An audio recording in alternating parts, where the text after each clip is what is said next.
children. I hope you are all fine and you are watching the video and you are doing your assignments.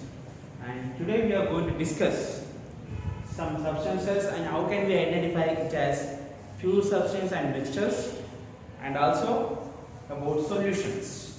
And we discuss some examples today that we have air, water, solution, iron, milk, lead, glucose and 22 karat gold. Then this, how we can identify which is mixture and which is pure substance. For example, the first substance we are going for air. You already know air. What is air? Air is a mixture of gases. We are mostly present of nearly nitrogen we have 78%, oxygen we have 21%, and remaining will be in the form of argon and carbon dioxide. Now we got it out whether the air is a mixture or pure substance. How we can identify? So that air is a mixture of gases, nitrogen and oxygen and carbon dioxide. We have various gases in the air. Then we already know that pure substances cannot be separated by some physical process, whereas mixtures can be separated by some physical process. So air is a mixture of gases, nitrogen, oxygen and carbon dioxide. So we can separate these gases by using a process called as fractional distillation. Fractional distillation is a physical process by which we can able to separate the gases. First, what they will do is they will going to remove the waste particles from the air. Then they started taking the nitrogen, oxygen at different temperatures they used to extract. So it can be separated by some physical process. So air is a mixture. And air also shows the properties of the constituent gases. We already know oxygen is used for the supply of oxygen in hospitals we are going to use, and also air shows the constituents of its particles, and also air is a mixture of gases and it do not have any fixed boiling point or melting point to be out, because the mixture of these gases is not present in fixed ratio. At different places they are in different ratio. So we can identify now air is a mixture. So that we already know mixtures are present in different ratio. So these gases are not present in fixed ratio. At different places they are in different ratio they are going to be, and also they are going to be separated by some physical process like fractional distillation. And also whenever the gases are mixed, they do not neither release heat or absorb. So we already know that when mixtures are going to be prepared, they are not going to neither release or absorb heat energy. So air is considered a mixture. Now water, already know the formula of water is H2O, and now we got out whether water is a pure substance or mixture. So H2O, how many elements we have? We have two elements, one is hydrogen and next one is oxygen. So two elements are combined in a fixed ratio, and so H2O is going to be treated as a pure substance. Why it is treated as a pure substance? Because elements are combined in a fixed ratio and they are in the ratio of 2:16, so that 1:8. So the hydrogen and oxygen are combined in the ratio of 1:8. So they are treated as a compound. So the compound comes under pure substance. And also whenever these compounds they are going to be absorb some energy. For example, if we want to pass electricity into the water, it is going to split hydrogen and oxygen. The properties will be of different. Why? Because water is in liquid state, and when we pass the electricity into the water, then it's going to split into hydrogen and oxygen. Water is a liquid and oxygen and hydrogen are the gases. So the properties, the constants of the particle is going to be different. So the state also is going to be changed. And next we go for salt solution. So we already know that salt solution is a mixture of NaCl plus water. And here we are going to observe salt and water, they are mixed. So they comes under mixture. And we already know mixtures are again two types, homogeneous and heterogeneous, so that they mix uniformly and will not absorb any particles of salt in the water. They dissolve completely. So salt solution is considered as a mixture. And next, iron. So already we learned some elements. So the symbol of iron is Fe, the Latin name. We already know that the elements always comes under pure substance. Why they call as pure substance? Because they consist of only one kind of atom. So it is also considered as pure substance. Next, milk. So milk is a mixture. because if we look into inside the milk consists of proteins, and it also going to consist of fats, and it going to consist of different substances inside the milk. So it is a mixture. And lead. So lead also is a element. We already know it is a plum pump. We are going to use the Latin name, and it is also considered as a pure substance. And next we come for glucose. The formula of glucose is C6H12O6, and it is also a mixture of. It is also a combination of two or more elements. Carbon, we have hydrogen and oxygen. They are combined in a ratio, so that the glucose also is going to be treated as pure substances because they are in a fixed ratio. And next one is 22 karat gold. So 1 carat consists of nearly 200 milligrams. So that pure gold is consists of 24 carat, because you are going to call it as a pure gold because it consists of only one kind of atoms. But whereas in 22 karat gold, along with the gold, the symbol of gold is AU, we are going to have the silver, and also sometimes we are going to add the copper. So that 22 parts will be of gold and the remaining parts will be in the form of silver and copper. So that it is also a mixture. And so this is how we can able to identify which is mixture and which is pure substance by taking examples of various substances. You can also able to identify by observing the physical methods and their melting point and boiling point. By that you can able to identify whether it is a pure substance or is a mixture. The next topic we are going for is a solution. So now we discussed that about the pure substance and mixtures. And mixtures are again classified, categorized into three more: solutions, suspensions, and colloids. But today we are going to discuss about the solution. What is a solution? So we are discussing that so much. For example, in these days we are going to prepare the lemonade, and we also have the sugar solution, salt solution, everything. So solution is a homogeneous mixture of two or more substances. They are mixed uniformly and there will be no visible boundaries we are going to observe. Simply, for our solution is will be of mainly composed of solute and solvent. And solution is a mixture of solute and solvent. Simply, you can also write as solute plus solvent gives us solution. So, what is solute, what is solvent, what is solution? So, for example, when we are preparing the sugar solution or salt solution, for example, we are preparing the sugar solution. So, if we want to prepare the sugar solution, we are going to have substance like sugar and also we require water. So, the substance which will be taken sugar is considered as solute, and water can be considered as solvent. So what is solute, what is solvent actually? Solute, the substance which is dissolved in water, is called as solute. For example, when we are preparing the sugar solution, the sugar should be dissolved in water. So the substance which is dissolved in water is called as solute, and we have various definitions here. Solute, the substance which is taken in lesser amount to prepare a solution, substance is called as solute. And also the solute is dissolved in a liquid is called as solvent. And you can also have solvent, the substance which is taken in more larger amount or greater quantity, it is also called as solvent. So the combination of solute and solvent gives us solution.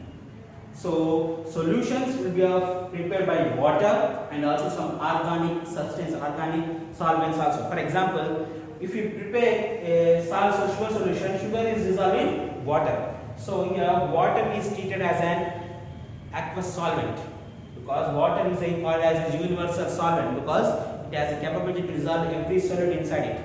So water will be treated as a universal solvent. So we have a definition called as aqueous solution. What is aqueous solution? The solutions which is prepared when a solute is dissolved in water, such type of solutions are called as aqueous solutions. We have non-aqueous solutions. There are some more solutions which can be prepared by dissolving solute in organic solvents, like we have benzene C6H6, we also have CCl4, carbon tetrachloride, we have various, these are called as organic solvents. If you prepare a solution by using organic solvents, they are called as non-aqueous solutions. So solutions is a homogeneous mixture of two substances, and solution must consist of two components. One is solute and one more is solvent. The combination of solute and solvent gives solution. So solute will be prepared, solutions will be prepared not only when a solid is dissolved in water, they are also prepared when a liquid and also gases will be dissolved. So we have discussed about solutions, and now we are going to discuss what are the properties of solutions, and we have some properties which can be identified as a solution. We have the properties of solutions, and also we have types of solutions.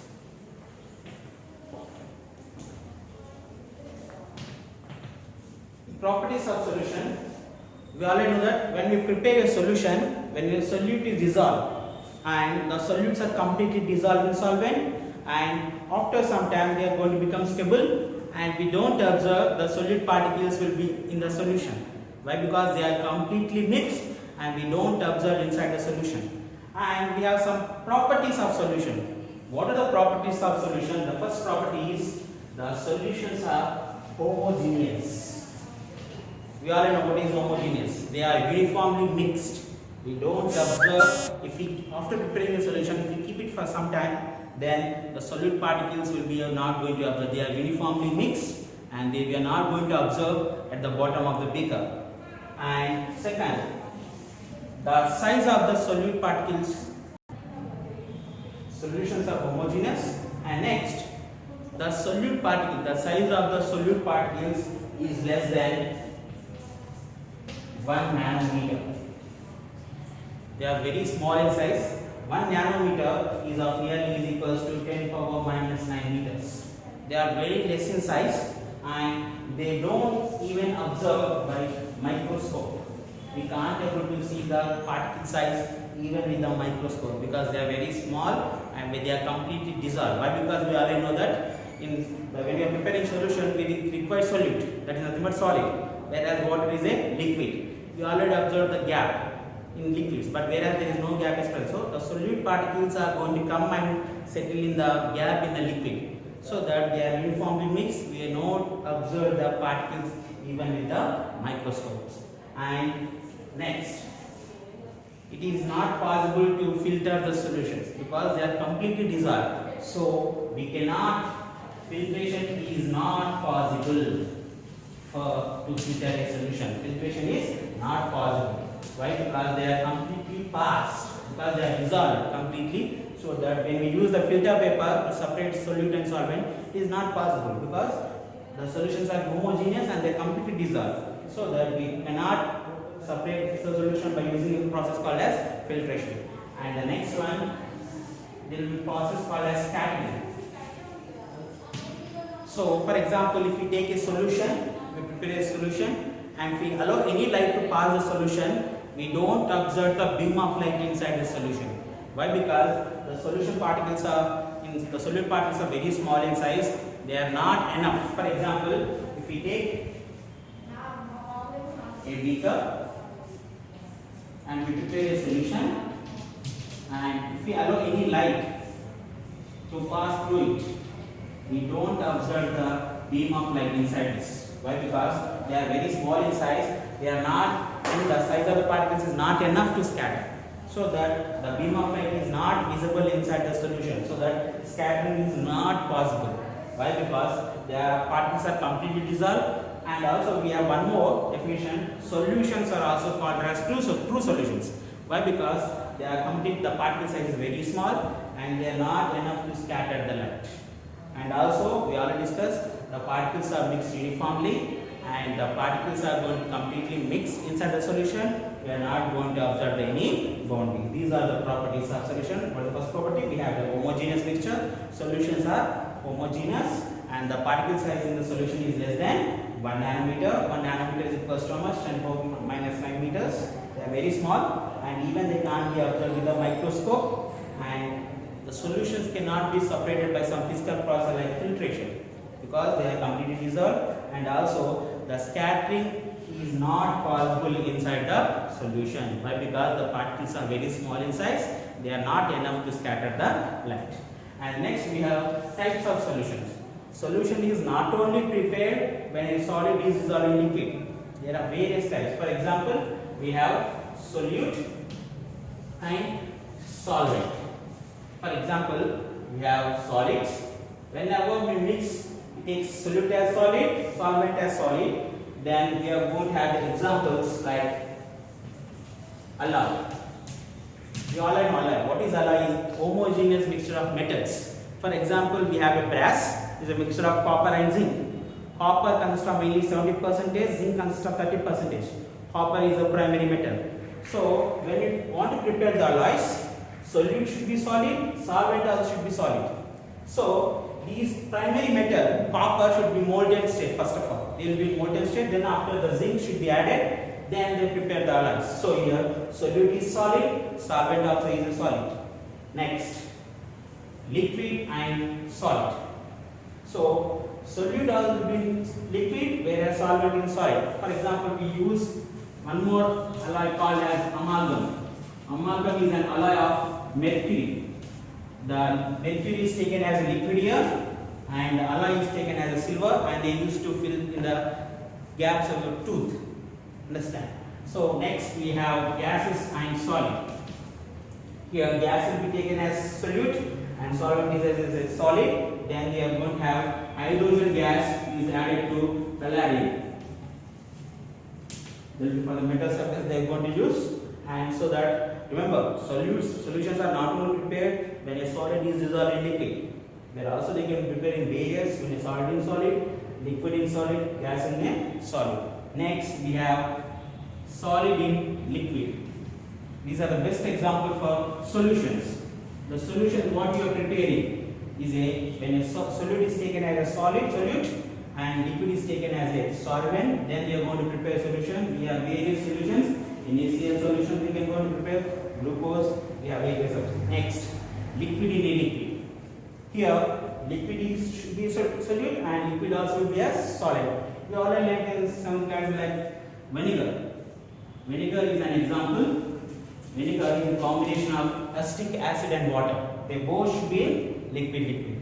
Next, gas and liquid. When a gas is added to water, for example, you have a aerated cool drinks. What is present in the cool drinks? Carbonic acid. So that they have a combination of carbon dioxide and also the water. Here the carbon dioxide is a gas and the water is a liquid. The aerated drinks, which is a combination of solute is of gas and solvent as a liquid. And also we have solid and gas. Yes. So solid is a solute and gas is a solvent which is used when camphor in nitrogen. You already know when camphor gases are going to be cool, they will be solid, they can mix in nitrogen. And next, liquid and gas. We are going to observe chloroform, which is used for anesthetic, and chloroform in air. Chloroform is in liquid state and gas will be in gaseous state and will be treated as solvent. Chloroform in air will be treated as one more example. And finally, gas and gas. This is air. This is a mixture of various gases, so that these are the different types of solutions. Remember one thing, solutions are not only prepared when a solid is dissolved in water, they are also prepared by mixture of various. We can take solid, liquid solid, and gas is solid. We have various types of solutions, and try to copy this in your classworks and complete the assignment which is given on the video. And next class we are going to discuss about suspensions and colloids. Thank you.